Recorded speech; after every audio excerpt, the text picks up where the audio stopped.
Hi, everybody. This is Joanne, Science Goddess on Twitter, and you are here for Read Science with myself and my co-host Jeff Schomeyer over there in DC. And today we are joined by our guest writer, Maryn McKenna, who is known, oh, I didn't bring your other book, who is well known for being the scary disease lady. Maybe not so much anymore. And she wrote a great book called Superbug, and you also wrote one called Beating Back the Devil. That's right. I didn't read that one, but I read Superbug. I love Superbug. But her book, why we're here today, is because she just recently published a book called Big Chicken, the incredible story of how antibiotics created modern agriculture and changed the way the world eats. And Jeff can explain why it was such a page turner for him that he forgot to take notes. But I'm sure he will definitely have still plenty of questions. Maryn, welcome. Thank you for coming. Thank you so much. You were so nice to Superbug, my previous book. I am really, really thrilled to be back here again. So thanks. Yay, yay. So actually, I'm going to read your profile from your book. Oh, my word. That's okay. We'll read your bio.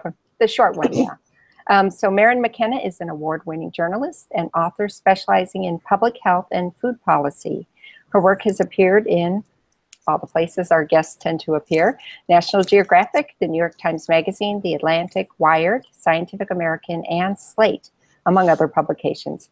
Her 2015 TED Talk, What Do We Do When Antibiotics Don't Work Anymore?, has garnered more than 1 million views. McKenna is the author of 2 previous books, Superbug and Beating Back the Devil. And you live in Maine and Atlanta, Georgia. That's what I want to say. I want to get 2 places to live. So the other place, Atlanta, is where I live most of the time when I'm not on the road. Maine is a hoped-for cabin on my husband's family's land in the middle of not very much. That sounds remarkably ideal. We hope. Good for a writer. Yeah. Good for a writer, I would think. I'm really looking forward, Maryn, to talking about Big Chicken because, as I said to you before we started, it was unexpectedly a page turner for me. And Joanne, I did remember to start taking notes around page 130. So there may be a gap early in the history. And indeed, there's a lot of history we need to get through. When I got toward the end of this book, in addition to writing in my notes, "Let chickens be chickens," I was interested to note this contrast where you wrote, in 2016, the UN declared antibiotic resistance the greatest and most urgent global risk. And it's serious, and it's starting to penetrate the public consciousness, I think. And I was also thinking about how younger generations often look at older generations and their grandparents and say, how could you have gotten us here? And I usually think rhetorically in my head, very often it was by a series of small steps that seemed like a good idea at the time. With all this history to go through, I wondered if we could recap some of those. I have in mind a few that seemed like a good idea and only later got us to where we are so that we can get the big picture here that you detail so nicely. So what were chickens like? And let's go back to chickens walking around and pecking back in the early part of the 20th century. So this goes back to the time of possibly the grandparents of some people who are listening, maybe even their great-grandparents. There was a point before World War II when just about everyone had chickens out the back door. They were there primarily to produce eggs, to produce an inexpensive protein. And in fact, my mother's father had a farm that he operated successfully, and he had a coop of chickens in the barnyard that roamed around and pecked and things, and that we had on Sundays for chicken dinner. So those chickens would have been primarily there in order to lay eggs, and that imposes some sort of design constraints or evolutionary constraints, which is they would have been fairly sturdy birds because they lived primarily outdoors. They would have been adapted to eating a diet that they largely fed themselves of grubs and insects and things they scratched up and vegetation, in addition to feed they would have been given by farmers. That was probably, at least to some degree, at least for smaller farmers, would have been more like food scraps than like the the grain-based granular feed that we're used to today. They were adapted to walking around and flapping up into trees and chasing after chicks.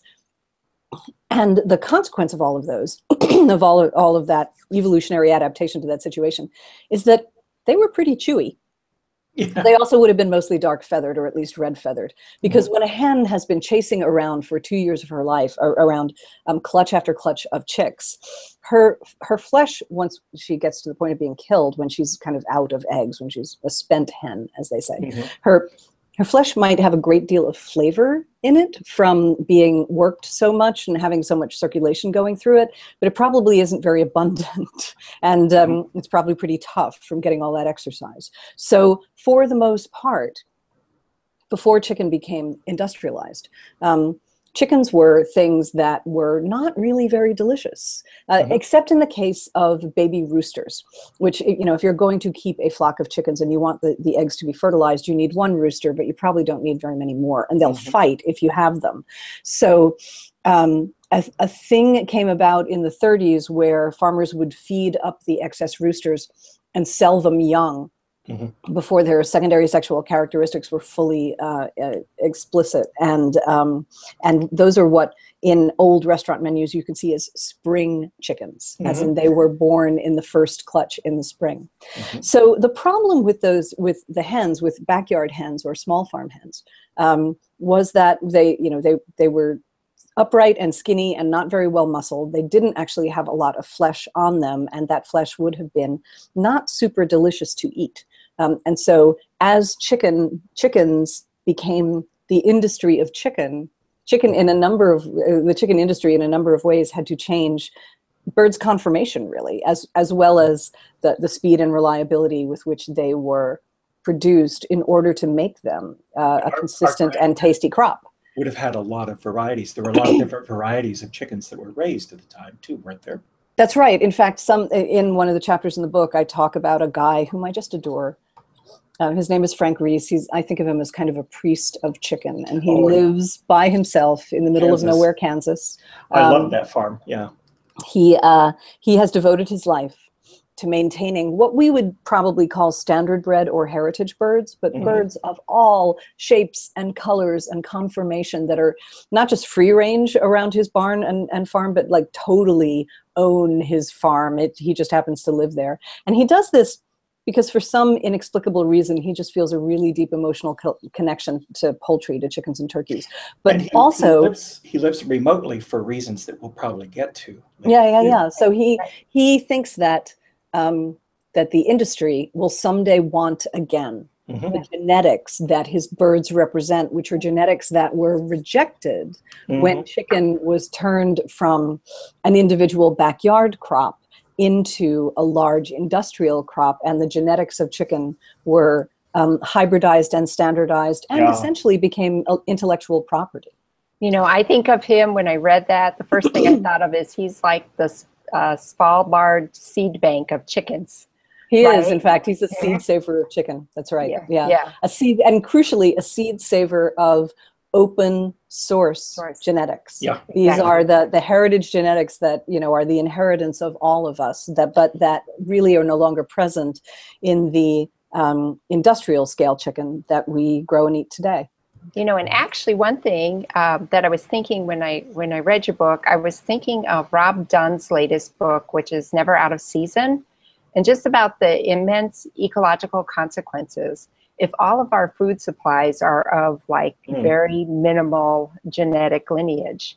You know, this is a recipe for genetic disaster, just I guess, so to speak. Yeah, in general, but also, you know, because of our food supplies. And that's what I thought. That's one thing that was my favorite chapter, because I was like, oh, somebody's doing this. Thank you for telling me that somebody's doing this too, you know. He really is amazing. I have a little short film I made about him that I'm going to put up soon. It's a little busy the past week or two, but I have lovely, lovely pictures of him and all his chickens and all his turkeys, and how they, you know, at the end of the day, they're all up in the trees and lining the roof ridge of his house and sitting on top of his truck. And the turkeys in particular were very talkative. And I think they know the word turkey, because I walked up to them, and these are big, beautiful birds. I mean, you would not want to tangle with one of these birds or make them annoyed. I walked up to them and said, "Hello, turkeys." And they all went gobble, gobble, gobble, gobble. I said, "That was interesting." And they didn't say anything. So I said, "Is it possible that you know the word turkey?" Gobble, gobble, gobble, gobble. That's actually pretty good.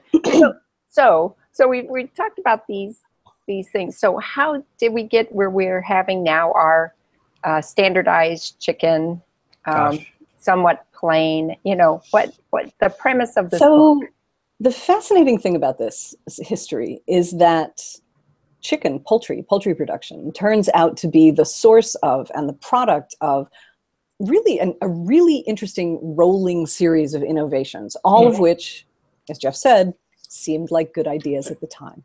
And yeah, so I'm thinking about, since I live in Maryland and we know about all those chicken farms out on Delmarva Peninsula when we drive to the Eastern Shore, then one of the next things that comes along is the rise of large chicken farming on the Delmarva Peninsula, right? Which was an accident by, I can't remember her name, who ordered, 50 chickens and got 500.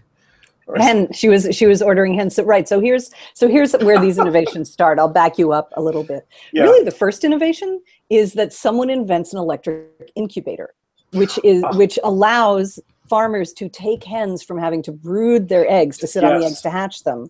So you don't lose several months of that hen's productivity to her sitting and being, not producing more generations because she's raising the current one. Yeah.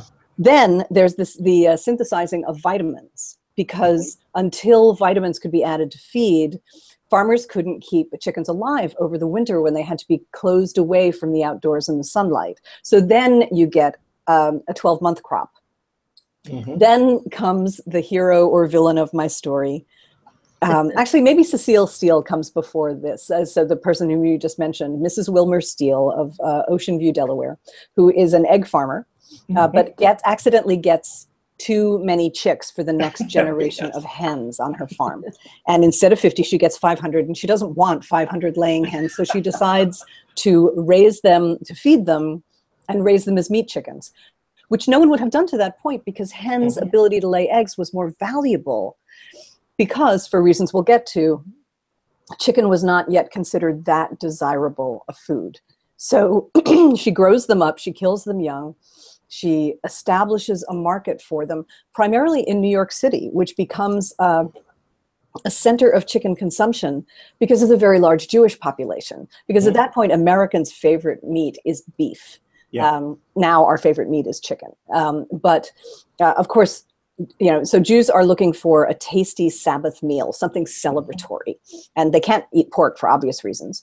And they're unlikely to eat beef at that time among very Orthodox communities, because there's no way that kosher slaughter can be guaranteed, because the cows aren't being killed in front of them.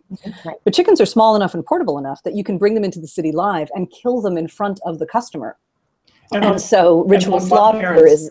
Or my grandparents' farm, it was something of a special meal already. There was an aura of it being a special event to have a chicken.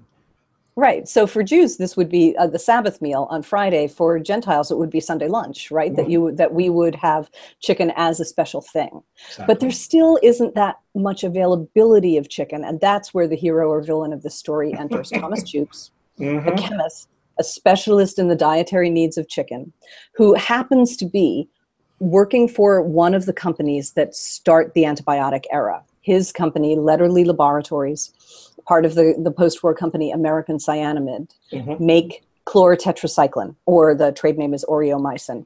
That's one of the 4 drugs that starts the antibiotic era in the late 1940s. Right. And Jukes has this idea that maybe aureomycin is going to be good for more than just curing infections in people. And almost immediately after it is patented for use as a human medication, he goes looking for another use for it, and he trials the manufacturing waste of aureomycin as a supplement to the diets of chickens. And the chickens that get the manufacturing waste, which is essentially a sticky mass of exhausted organisms with some trace amounts of antibiotic in it, gain 3 times as much weight as his control chickens. And suddenly it becomes possible to vastly increase the supply of chicken. So that's another one of those amazing innovations. But then the industry has to deal with supply is getting out in front of us. How do we increase demand? He traces that down to an interesting thing that it ended up being, he determined the trace amounts of the antibiotic and not the waste product. Right. That was That's the right. active agent. And so he discovers this almost homeopathic idea that tiny amounts of antibiotic cause Have an the chickens extraordinary to expand. Right, perturbation of what we would now call perturbation of the gut microbiome, Yeah. right? But they did not have that understanding back Mhm. then. In fact, you know, I read a lot of the papers from the 40s and 50s. There's a very, very long bibliography in this book, Yes. in which they attempted to figure out what was going on. And to give them some Why? credit, they did try, but they Mhm. just didn't have the molecular tools then to really understand it in the way that we do now. It's a startling result. And you make me think as you're talking about food and things, and I've read some interesting books about the rise of the scientific kitchen and how at the similar time, technology was seen as sterile and healthful and all good things, you know, so we get sliced white bread as a step up rather than, you know, the low life step down that This people tend to routine think feeding of today. antibiotics to livestock, which takes off really fast. From within 5 years of Jukes' discovery, Mhm. U.S. farmers are feeding livestock 500,000 pounds of antibiotics a year, and now it's 34 million pounds a year, according to the most recent federal data. But it is, in their point of view, it's not an unqualified good. It's part of that post-war, pre-Sputnik, Mhm. uncomplicated belief in science as bringing only gifts to man. Yeah. This is the era of better living through chemistry. Yes. Right. Yes.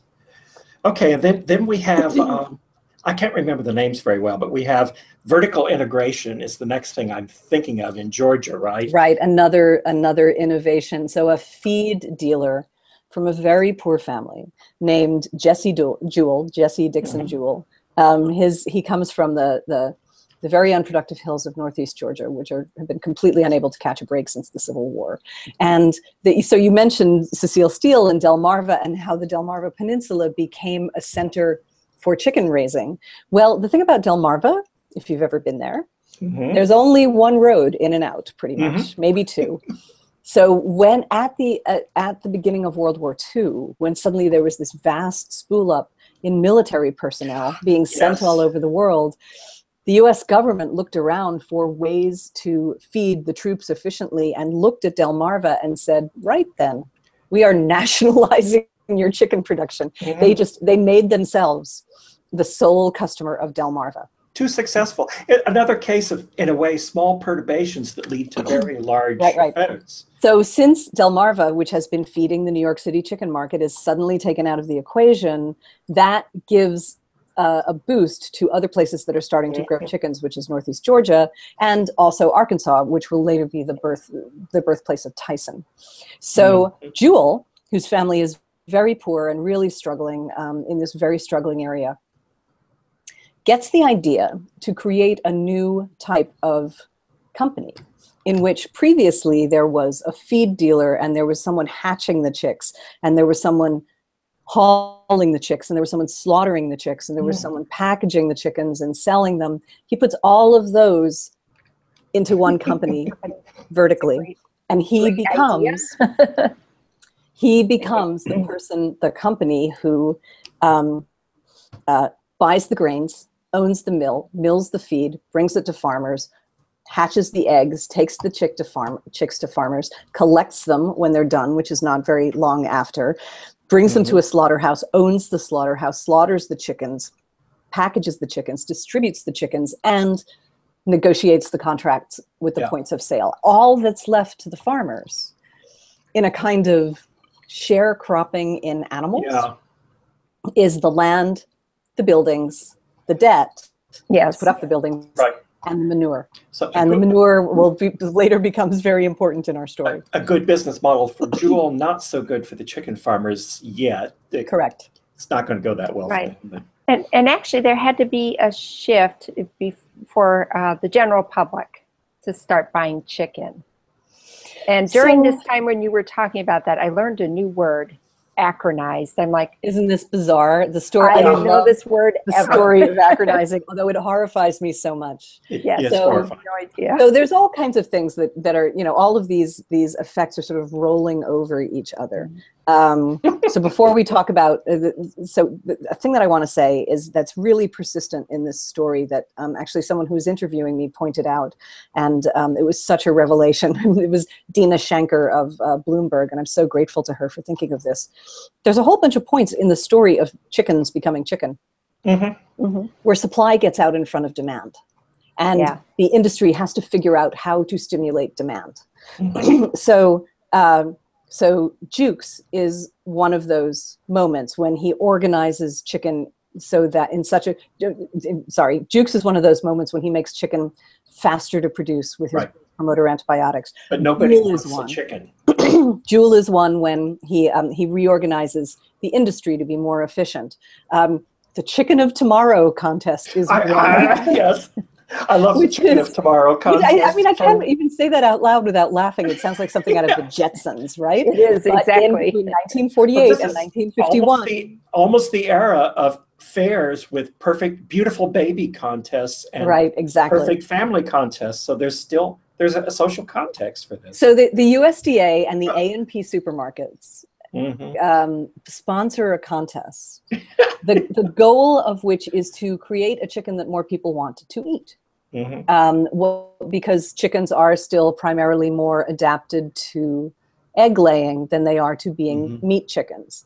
And so what they want, they say in the early documents that they want a chicken with a breast that slices like a steak. And so they encourage breeders from around the country, both hobbyists and professional breeders, to come up with a hybridized chicken. This is really the beginning of the sort of what I think of as the triumph of the hybrids over the heritage and standard breds.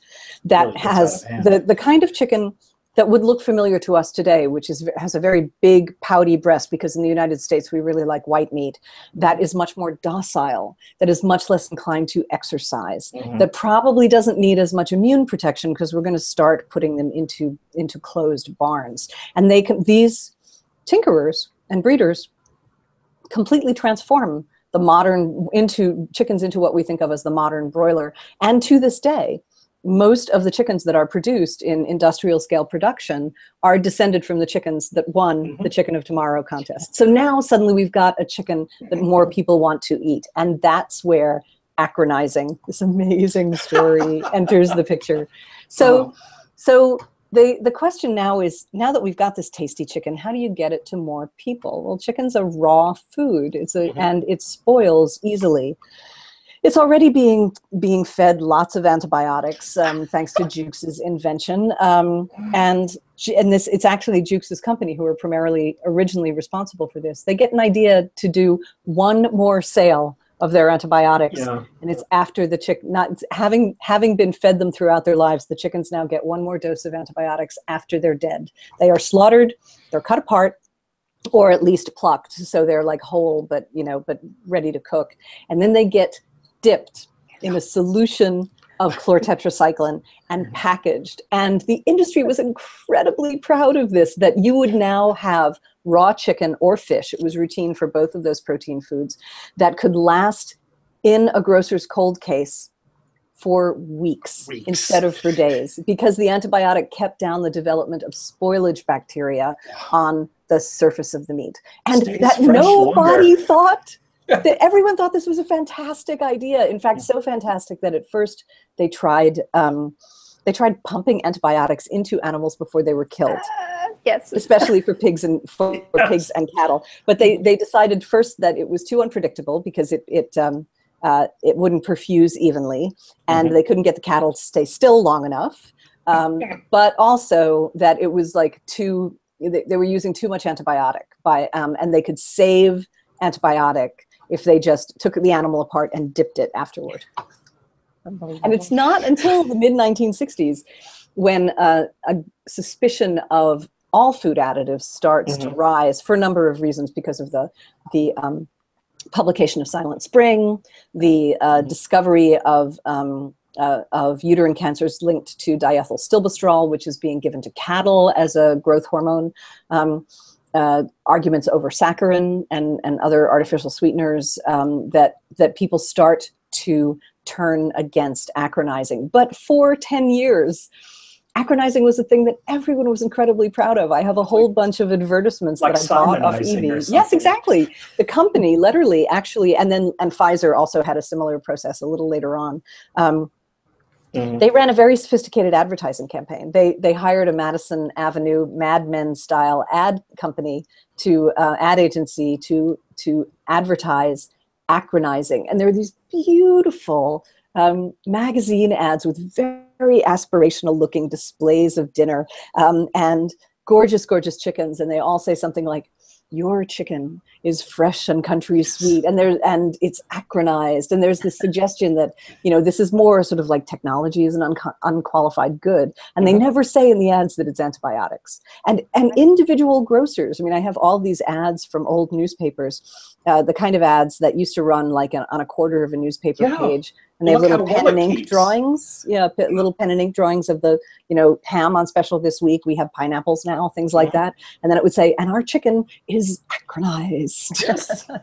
But already then, there are the seeds. We have several seeds of things that are going to go wrong without bad intentions. But thinking about, today, one of the big evil giants is Monsanto and their problems with, you have to use our seed, and forever you're going to use their seed. And I'm thinking the consequence of becoming to rely on the chicken of tomorrow type hybrids is that people who are locked into those hybrids have to keep getting their hens from the people who are doing the breeding, using secret and changing processes of birds to hybridize in order to keep the product having similar continuing characteristics, right? Yeah, that's right.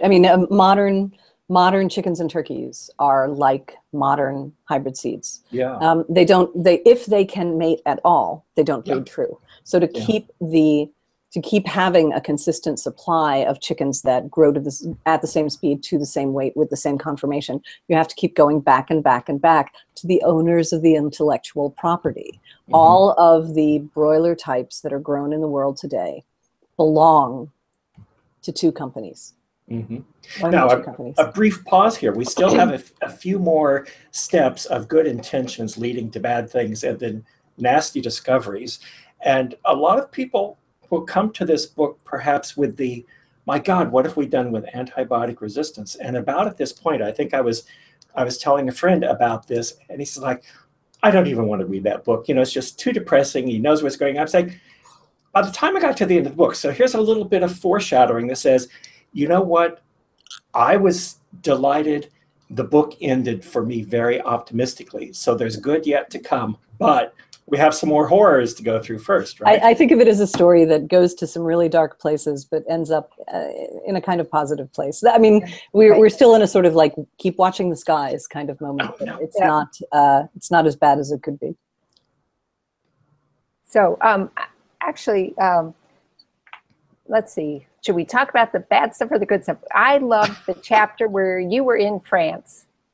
Oh, this is another good stuff chapter. They were making great. So the first chicken. first third of the book is the history. The medium third of the center of the book is all the bad stuff that unspooled from using antibiotics in chickens, and the ways in which chicken taught the rest of animal agriculture to use antibiotics as growth promoters, as preventive drugs, and boosted this vast epidemic of drug-resistant infections around the world. The last third of the book is kind of the solutions piece. So I go to different places where poultry production has been changed in various ways that is antibiotic-free, that is economically viable, but that looks different. So I go to some very high throughput robotic farms in the Netherlands that have accommodated incredibly deep cuts in antibiotic use by making a number of changes in their raising. And then I go to these adorable farms in the southwest of France where chickens of a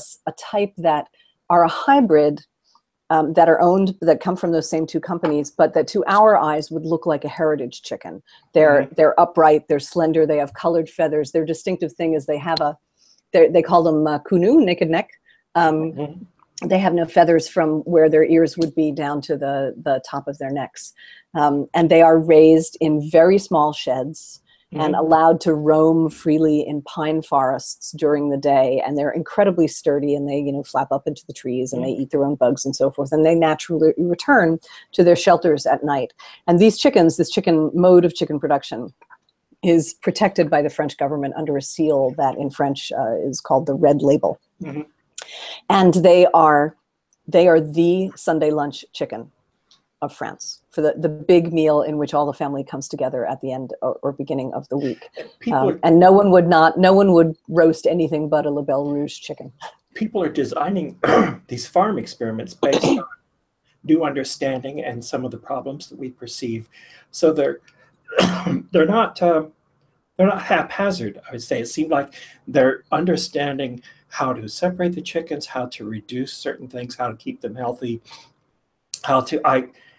you quote somebody, and I neglected to write down who it was late on in the book. You said, to remove antibiotics is not to ruin intensive agriculture. It is to bring intensive agriculture to a place where animal welfare becomes part of the business model. I think that's me, actually. I don't think that's I'm quoting you saying that, and that's a very important idea. That no, this is not out to get intensive farming as such. We understand that there are issues about trying to feed people who've come to rely on chicken as their protein, but we have what had turned into an unsustainable model that's scaled too big. Is there a way to change that can still be practical? And you show us at least hints, if not the total solution, that says, yes, there are answers. Yes, this can be done. And, you know, it may turn out better than it was before. So the interesting thing is, so we've kind of leapfrogged again over all the bad stuff to the happier ending. A number of companies, led by the chicken company Perdue, which is the fourth largest chicken company in the U.S. and still family owned, run by the grandson of the founder. They in 2014 turned against antibiotic use, and really shocked and somewhat angered the rest of their industry by doing that. That is a real surprise, isn't it? And it is a real surprise. They didn't use it as a marketing tool yet either, then, did they? It's on all their labels. I mean, I think now they may be putting that in their ads, but they did it initially. They did it because consumers were asking for it. They stay in very close touch with their customers. So what was I going to say about that? So what Perdue has found is that once you take antibiotics out of the mix, you have to go back to doing within, you know, very modern, very large, very high throughput farming. You have to go back to doing some of the things that farmers used to do, because it is those things that support birds' immune systems in such a way as to make antibiotics not necessary. Like the company changed the diet to a much higher quality diet so that like no rendered protein from other slaughtered animals was part of it. They give the birds herbs and supplements and metal salts and essential oils and so forth that have a sterilizing effect on gut bacteria but don't provoke resistance. They give them many more vaccines, but they also give them more space in the barns so they're not crowded in quite so tight, which is a disease risk. They allow them to exercise. They put things in the barns. I've seen this. I've been in their barns multiple times. They give them things like straw bales and wood pallets that are propped up kind of like ladders for them to walk on and flap up, and swings. They also put some swings in the barn, and the swings are actually disguised. They are both scales for weighing the chickens. And but they also have some sensors in them that allow them to figure out like how much the chickens are exercising, because the pressure plates record how many times the chicken jumps on and off. And they've also put the most noticeable thing is that they have cut windows in the walls of their barns, which were you know, industry standard in the United States is to have a solid metal wall. So all those things, different diet, exposure to sunlight, you know, endogenous vitamin D production, exercise, more ability, you know, just sort of like more comfortable living. Those support the immune system in a way that makes antibiotics less necessary, they're also the things that would have been present in chicken raising back when it was a backyard thing. Now, not every company is going that way. It's really fascinating to me that some other companies are like, if you could say that some of them are taking the French model of being going more toward the practices of the small scale while maintaining an industrial size.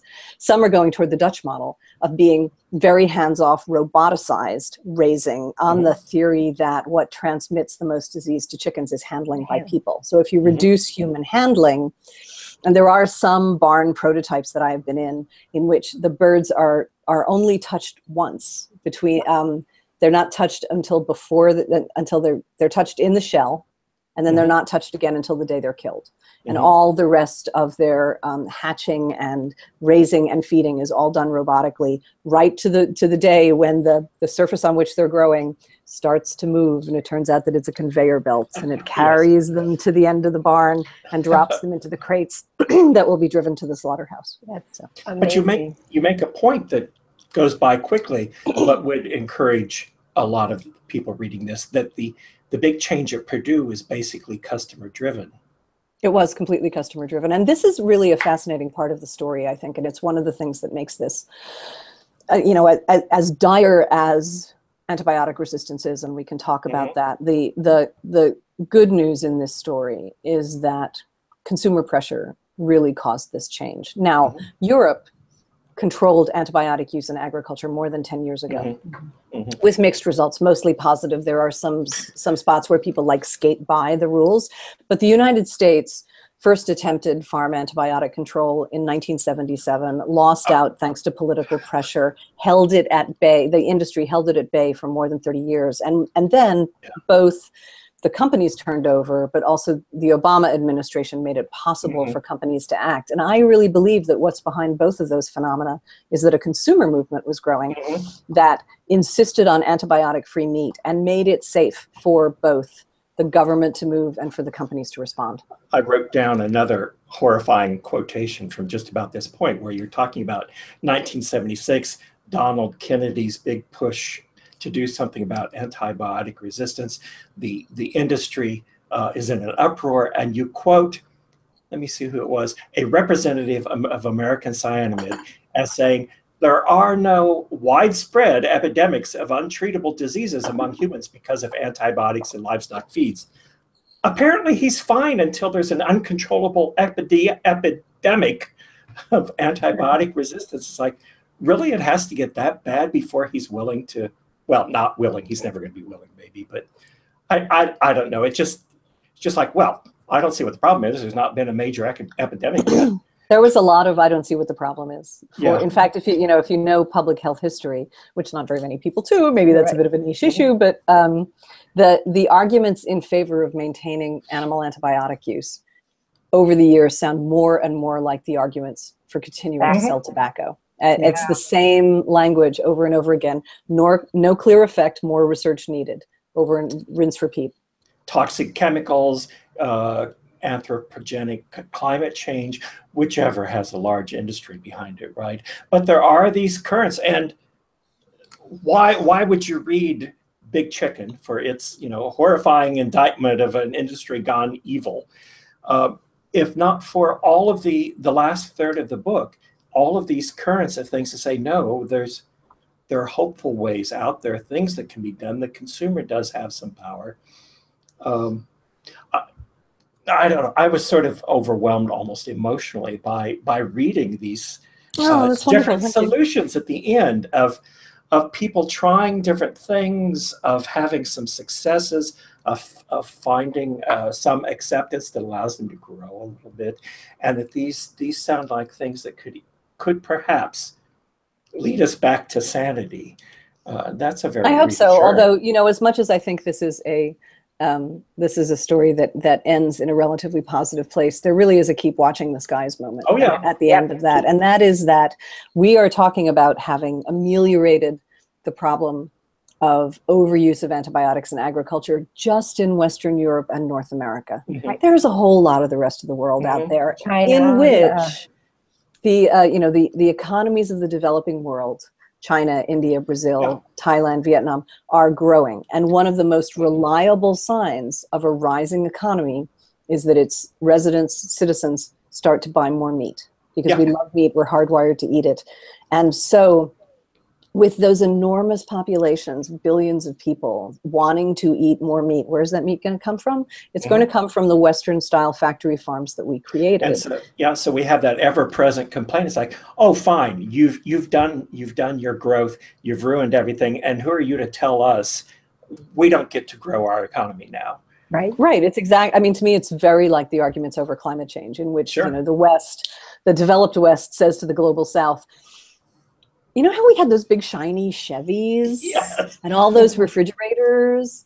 Don't do like we did. And the global South says, wait, we want gas guzzlers too. You know, and it's the same thing. Like we're saying, you know, we created this unsustainable farming system that produced those big juicy steaks. Please skip that moment in your evolution. And they're like, no, we want our steaks. Who are you to tell us we don't get to have steaks? So maybe we can. The question maybe we can. The question of are these new models of livestock production with that forego antibiotics, are they going to be allowed to propagate into the developing world? To the different degrees, different countries are working on this. I am more reassured about China, where they recently had a very bad superbug scare because of agricultural production. They are making some moves from the central government level to ameliorate some of their antibiotic use. I'm very worried about India, which is much more decentralized and where you can buy just about any antibiotic in the world over the counter anytime you want. Right. You know, I want to shift gears just a little bit. So this book and Superbug, you have stories of people who got sick. And you tell those stories so well. And, you know, and for some reason, we're all drawn to these stories. So do you find this to be an easy thing to write about, a hard thing to write about? Do you find it a necessary thing to include? Yeah, thank you. You know what I mean? Talking about communicating science to the general public. They're not, it's not easy to find stories of, to find victims whose stories sort of work well enough narratively that you want to elevate them. In a book like this, so that lots of people will read them. They're hard things to research and to write because you're coming face to face with profound human suffering. You know, in my book Superbug, there are a lot of dead children in that book, and I had a lot of conversations with the families of people families of victims who did not survive drug-resistant infections. The guy who starts this book, whose patient story is at the front of chapter 1.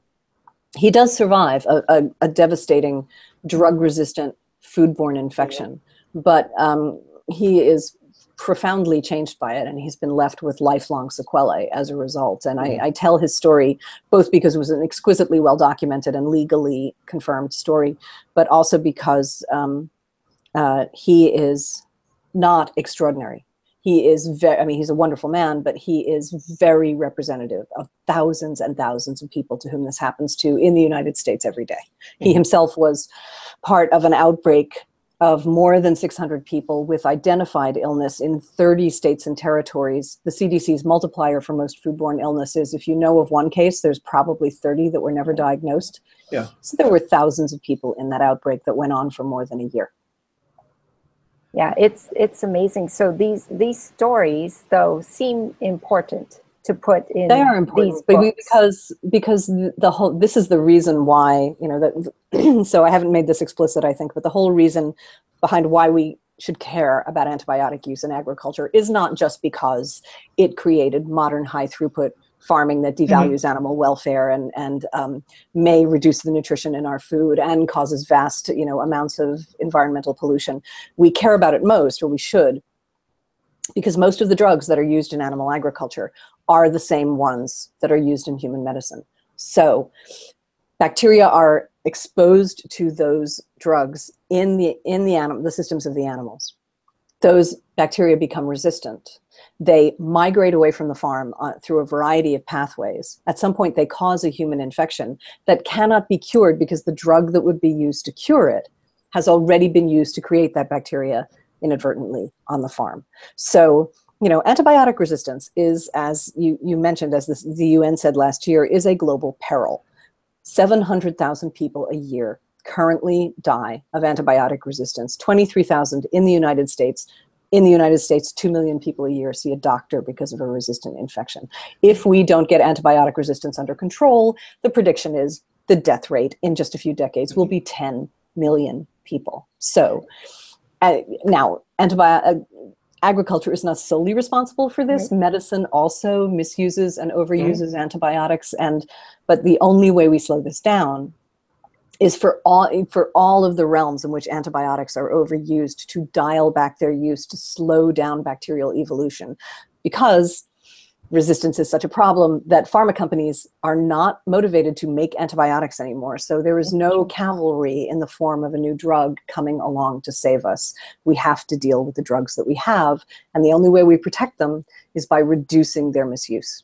And it sounds shrill because we've had long enough to forget the horrifying things that people died of before penicillin, that they don't anymore, that we think of as minor problems. Yeah, so I think, as is on, this point is often made about vaccine preventable diseases, that most people in the United States have never seen a case of polio, a case of smallpox, a case of tetanus, a case of diphtheria. They have no idea how bad those diseases prevented by vaccines are, and so they devalue vaccines. Similarly, we were all born within the antibiotic era, which, in its earliest incarnation starts in 1928 when Alexander Fleming leaves a window open in his London laboratory and something blows in and contaminates his plates of staph bacteria, and that thing turns out to be Penicillium mold, from which they get the first natural penicillin. So none of us know what it was like, except though if you, remember your grandmother being obsessional about you washing your hands and scrubbing the floor and so forth, that's an indication of what it was like. My own great uncle, I only found out this story after starting to research this book, died of septic shock in 1938. That's 3 years before the first human test of penicillin, when a chunk of metal in a firehouse in Manhattan fell off a shelf and bumped him, bruised him, and scratched him. And he was gravely ill. The only treatment they could offer him, aside from aspirin and cold compresses, was the men from his firehouse lined up to donate blood, because they thought if they gave him transfusions, they could literally dilute his blood poisoning. Wow. And it didn't work. And he died. Oh my goodness, I never heard of such a thing.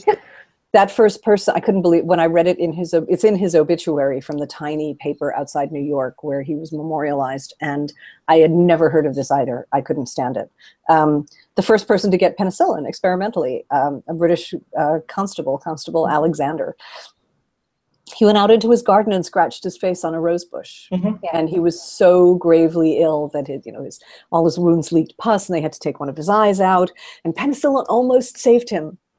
And then they had so little drug that even though they were extracting it out of his urine, the drug ran out and he died. Yeah, he died. So that's where we're going. If we don't conserve antibiotics, we are going back to an era in which, people get strep throat and end up with rheumatic heart fever, and, get a high fever and their children are deaf and can't have open cavity surgery. And therefore no cesarean sections, and pneumonia takes 3 people out of every 10. We do not want to go back to the antibiotic era and the pre-antibiotic era, and we are quivering on the edge of it. Every single infectious disease doctor I know has at some point seen a case in which they had nothing left to give. Nothing to do. This summer my mother got pneumonia with a UTI and sepsis. And they threw the whole lot at her. And in my head, I just kept thinking of, what about resistance? What about resistance? I'm freaking out, and she was very, very ill. Actually, speaking of UTI, I didn't know, wow, what a revelation in the book. This UTIs coming in, young women that they were saying, blaming on, too much sexual activity. So this is a very active area of, I think the story is fascinating, and it's such an active area right now. We tend to, I think, if people think about the whole antibiotic in antibiotic use in agriculture problem, they kind of intuitively go to foodborne illness. So salmonella, which is what the chap we were just discussing, my victim at the beginning of the book, Campylobacter, Shigella, things like that. Things that go into and come out of our guts. Yeah. But there's this other very large suspected epidemic for which the trail of evidence back to the farm is much longer and thinner. So that even for those big outbreaks, the evidence is so distributed geographically and so removed in time from the original antibiotic use that it's sometimes quite challenging to trace the chain of evidence back. These UTIs make it even more difficult. So what happens is the research is starting to show that there are resistant bacteria on meat that come from the guts of the animal who received the antibiotic. When the animal's disassembled, some of the gut contents get on the meat and travel with the meat into a home or a restaurant kitchen. If you do not run your kitchen like a laboratory, the chances are you will contaminate. You'll either won't cook the meat perfectly, or you'll contaminate another food or a cooking surface. Right. So under normal circumstances, then we consume those, they get into our guts, and they cause a foodborne infection that's resistant. But sometimes, particularly for women because of our anatomy, they go out the gut and they get into the urinary system, which produces a resistant urinary tract infection, which if it goes untreated or is treated with drugs to which it is resistant, then climb up to the kidneys, from which it gets into the circulatory system, which can cause pneumonia, can cause septic shock. And according to the estimate of probably the leading researcher on this in the US, who's Lance Price of GW, is probably responsible for 6 to 10% of the UTIs in the United States each year. Well, there are 6 to 8 million UTIs in the US each year. So this could potentially be responsible for 600,000 cases of resistant illness each year. That is just, and the scientific understanding of how that's happening and the epidemiology of it is just now being defined. It's mind-boggling. I'm so glad you put that in the book, because I had no idea, and I was under the same impression thinking of foodborne illnesses and things like that. It was just remarkable. It is.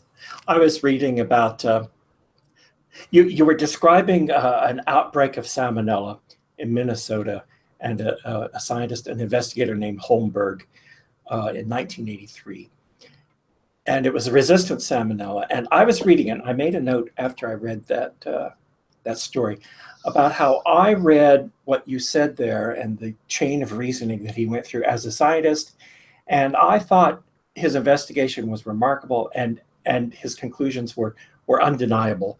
And then it struck me that a lot of people hearing that story would not think it.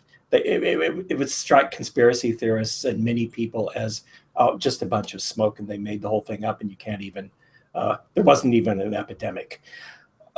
And so the whole question became one of communication, and how do you communicate authoritatively to people who maybe are disinclined to believe or think the connections are tenuous or something.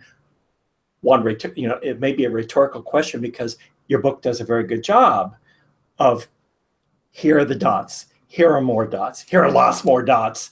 And you draw so many of these lines that I don't see how you could miss it. But it's hard to be convincing. What are you thinking as you're telling these stories? Yeah, so how do you convince people? So this is why, this is precisely why my books are so narrative, why they are so focused on the experience of individual victims, and why they are, why I work so hard to be very cinematic in my telling of these stories, is because narrative is how people make sense of things. I could talk for hours, and probably would if given the chance, about the dangers of antibiotic resistance and the process by which antibiotic resistance enters the world. But that's all pretty wonky. And it doesn't necessarily make sense to the average member of the, sort of my mass reading audience, who may not stand still while I recite for hours all the statistics about antibiotic resistance. But people will listen to the story of a child who dies in 6 hours of necrotizing pneumonia from MRSA, or an athlete whose career is ruined, or a guy who is left with lifelong arthritis because he had a case of salmonella, or, as in the outbreak you just referred to, a man who dies Mhm. because he's in the hospital because of a farming accident, and he has the bad luck to go into the colonoscopy suite where they're gonna like check for any internal bleeding and so forth. Immediately after one of the victims of this resistant foodborne outbreak, and some of her resistant infection has contaminated the scope that they use on him. Yeah. So his illness, the last death, the death and the last illness in that outbreak in 1983 and 84 it was a hospital mistake. It was a hospital-caused infection. Yeah. But the original infection was traced back to the use of antibiotics in this herd of cattle in the upper Midwest. But you get high marks from those of us that read science for including the wonkiness in the story. That's the thing we disparage people for, is for like leaving out the names of the bacteria and leaving out various details that really are required to support the story. I try not to hand wave. I try not to do just sort of like, bringing those together and then, so and then nicely. a difficult thing happened. Let us go on to the next narrative episode. Always trying to figure out how much science is too much and how much is not enough is kind of a difficult thing. I think that's thank why you I was for so appreciating impressed it. and enjoyed it so much, is because the stories were so compelling and you didn't try to get around the scientific wonky parts. But you integrated them very nicely. And even, here you've got a biologist, and I get to talk about resistance all the time to my students. And then you've got Jeff, who's a physicist. But, so if he's giving you high marks for a good balance, then that's good. Because I read the biology and just go, okay, Well, thank you both. Yeah, no, it's fantastic. So, Marin, we've only got a couple minutes left. Did we forget to ask you something, or is there anything else you'd like to add before we sign off? So people ask me, if there's a takeaway to this, and aside from that we should always anticipate unintended consequences, is that I really want people to know that that though this problem is not solved, that individual people really have a lot of power. And I think the story of the transformation of chicken production because of antibiotics really demonstrates that.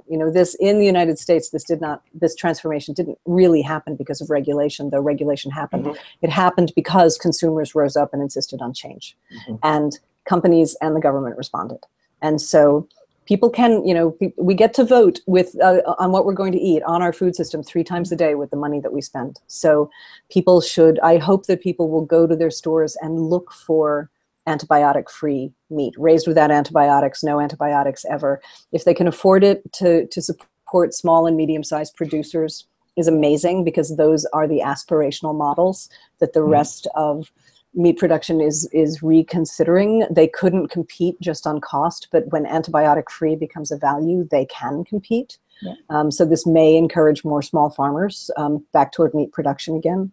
But most of all, just remember that people who seem individually to have not much power, parents and farmers and scientists and lunch ladies, when they get together, they can change the world.